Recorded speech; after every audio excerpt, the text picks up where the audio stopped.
Imagine even the core issue which we had discussed, that the major issue which we needed to address and handle in this, in the last CPA negotiation, was the issue of taking care of the interests of the classroom teacher, who was not considered in the CPA of 2017 to 2021. This was the main agenda of the union. It was unfortunate that this was not considered. The classroom teacher got only a salary increase of about 600 shillings. Just the peanuts, after waiting for more than 8 years for a salary increase. It was because of the pressure of the leadership of KUPPET at that point in time.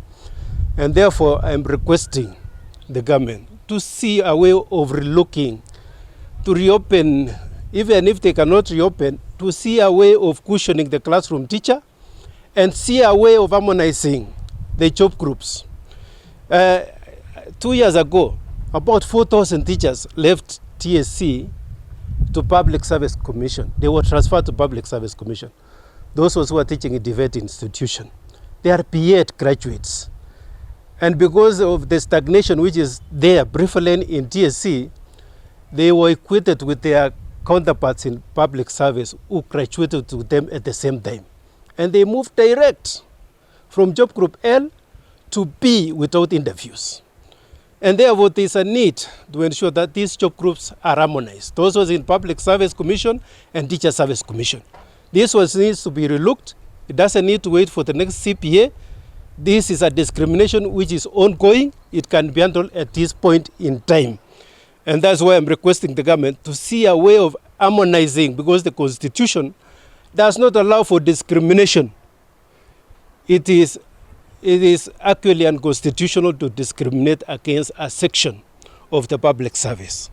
So if some section of teachers, about 4,000 were moved direct from job group L, which is equivalent to C3, direct to B without interviews, can the same be extended to Teacher Service Commission so that the two job groups can be harmonized? Those was in Public Service Commission, Teacher Service Commission, so that the stagnation which is prevailing in Teacher Service Commission can be handled by addressing the issues, the rights which are provided for in the Constitution, that there should be no discrimination.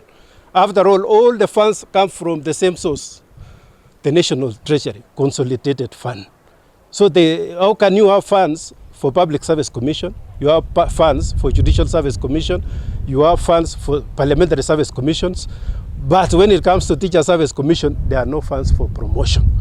And that's why I'm saying, I am requesting or calling upon the government to look into that issue of harmonizing the job groups which are there in Public Service Commission and Teacher Service Commissions in terms of the promotion aspect and in terms of even payment.